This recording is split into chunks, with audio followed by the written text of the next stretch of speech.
Hello दोस्तों, welcome to learning अड्डा। हम आज बात करेंगे स्टैटिक जीके में सोर्स ऑफ इंडियन कॉन्स्टिट्यूशन, भारतीय संविधान का विदेशी स्रोत के विषय में।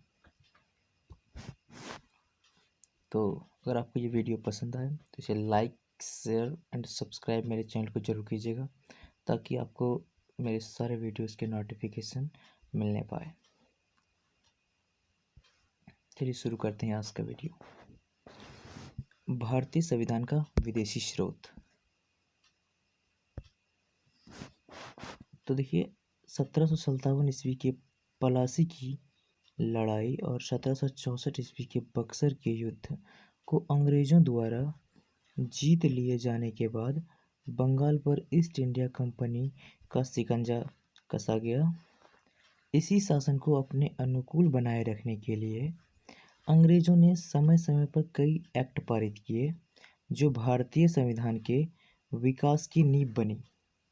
तो 1757 की पलासी की लड़ाई और 1764 के बक्सर के युद्ध को जीत लिए जाने के बाद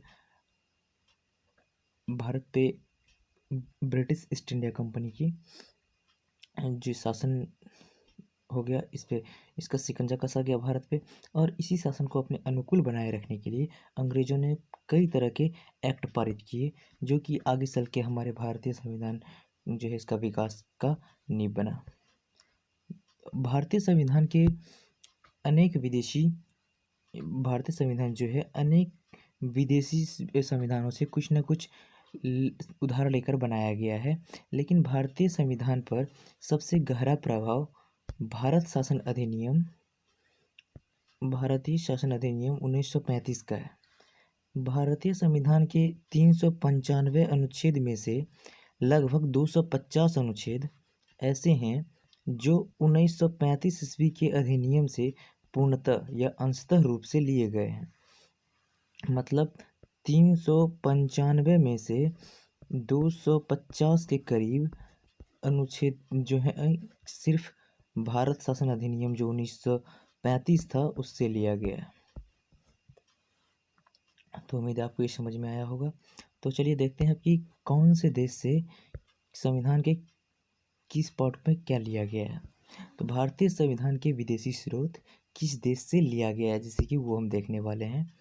तो चलिए देखते हैं। पहला नंबर में है संयुक्त राज्य अमेरिका। संयुक्त राज्य अमेरिका जो है, हम अपना न्यायपालिका की स्वतंत्रता की अवधारणा हम लोग यहीं से लिए हैं, संयुक्त राज्य अमेरिका के संविधान से। और निर्वाचित राष्ट्रपति और उस पर महाभियोग जो है ये भी संयुक्त राज्य अमेरिका के संविधान से लिया गया है। मौलिक अधिकार की अवधारणा भी संयुक्त राज्य से ही अमेरिका से ही लिया गया है। न्यायिक पुनरावलोकन की अवधारणा, संविधान की सर्वोच्चता की अवधारणा, उपराष्ट्रपति, उच्चतम एवं उच्च न्यायालय के न्यायाधीशों को हटाने की विधि,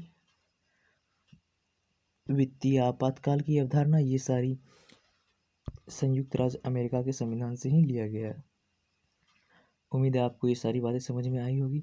अगर आप चाहते हैं कि मैं न्यायपालिका, मौलिक अधिकार और उपराष्ट्रपति, उच्चतम न्यायालय, उच्च न्यायालय, इन सारी चीज़ों पे वीडियोस बनाऊं तो आप हमें कमेंट बॉक्स में कमेंट कीजिए ताकि मैं इन सारी टॉपिक्स पे वीडियो बनाऊं। वित्तीय आपातकाल पे भी मैं वीडियो लाऊंगा अगर आप कमेंट करेंगे तो। देखिए, तो दूसरा है ब्रिटेन। इसके संविधान से भी कुछ लिया गया है, जैसे कि संसदात्मक शासन प्रणाली, एकल नागरिकता की अवधारणा, विधि निर्माण प्रक्रिया, ये सारी ब्रिटेन के संविधान से ली गई है। इसमें एकल नागरिकता जैसे कि संयुक्त राज्य अमेरिका में है द्विनागरिकता होती है वहाँ पे। जैसे कि वहाँ एक होता है जो एक हर एक राज्य हर एक मतलब उसमें एक सेंट्रल लेवल, स्टेट लेवल्स होता है, लेकिन हमारे देश में सिर्फ एकल नागरिकता है जो कि हम लिए हैं ब्रिटेन से। इसीलिए हम आयरलैंड के संविधान से भी कुछ लिए हैं, जैसे कि नीति निर्देशक सिद्धांत, राष्ट्रपति के निर्वाचन मंडल की व्यवस्था, राष्ट्रपति द्वारा राज्यसभा में साहित्य, आपातकालीन उपबंध, ये सारी हम लिए हैं आयरलैंड के संविधान से। और इसमें आप आपातकालीन उपबंध और नीति निर्देशक सिद्धांत आपको जानना बहुत बेहद ज़रूरी है। तो मैं कोशिश करूँगा कि इसके ऊपर भी, इस टॉपिक्स के ऊपर भी वीडियोज़ लाऊँ।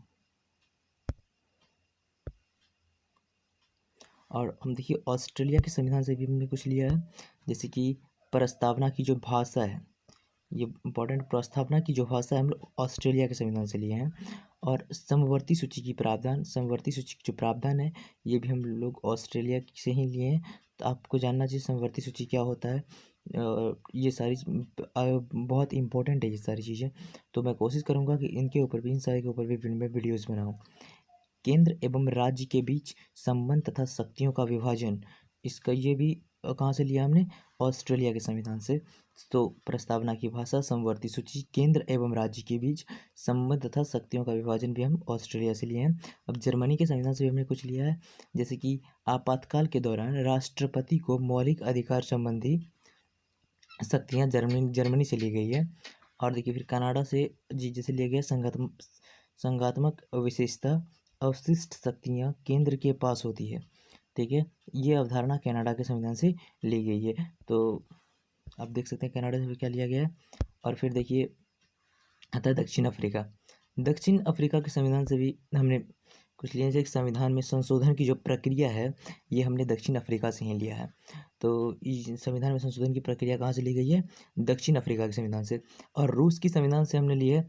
मौलिक कर्तव्यों की बात की जाए तो ये भी रूस के संविधान से ली गई है। तो मौलिक कर्तव्य कहाँ से लिया हमने, रूस की संविधान से। और जापान से भी कुछ, जैसे कि विधि द्वारा स्थापित प्रक्रिया जो है ये कहाँ से लिया गया है, जापान से।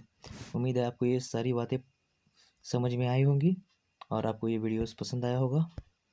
और यदि ये पसंद आया तो हमारे चैनल को सब्सक्राइब ज़रूर करें और इस वीडियोस को लाइक एंड शेयर करें। Thanks for watching.